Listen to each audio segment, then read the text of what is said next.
کتاب و سنت کے دلائل سے معلوم ہوتا ہے کہ جادو کا اثر بھی ہو جاتا ہے۔ اس کے لیے ایک جملہ تو یہ بولا جاتا ہے جادو برحق۔ برحق ہونے کا یہ مطلب نہیں ہے کہ جادو کرنا ٹھیک ہے یا کروانا ٹھیک ہے، مطلب یہ کہ اس کی تاثیر ہو جاتی، اس کا اثر ہو جاتا ہے۔ جادو اگرچہ کفر ہے اور اس کے لیے بنیاد یہ ہے کہ شیاطین سے مدد لی جاتی، اور اگر کوئی شخص اپنے آپ کو شیاطین سے بچا کے رکھے تو جادوگروں کے حملوں سے محفوظ رہ سکتے،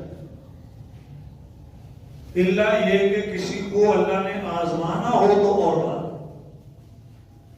یا کوئی عقیدہ سمجھانا ہو تو دوسری بات،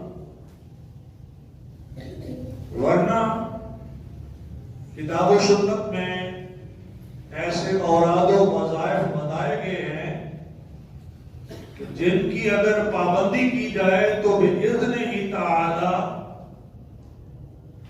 جادو سے انسان اپنے آپ کو محفوظ رکھ سکتا ہے،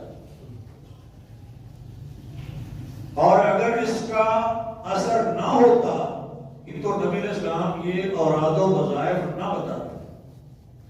آپ کا یہ وظائف بتانا ہی اس بات کی دلیل ہے کہ جادو کا اثر ہو جاتا ہے۔ جادو سے کبھی حقیقت تبدیل ہوتی ہے، کبھی نظروں میں دکھائی کوئی اور چیز دیتی ہے، ہوتی اور ہے۔ یخیل الیہ، خیال گزرتا ہے کہ یہ چیز ایسے ہے، حقیقت میں ایسے نہیں ہوتی، کبھی وہ بدل بھی جاتی۔ آج کل جادو کافی ایڈوانس ہو گیا ہے کہ جادوگر اپنے عمل سے بیماریاں لگا دیتے، شیاطین کے سے شیطان حملہ ہو جاتا ہے۔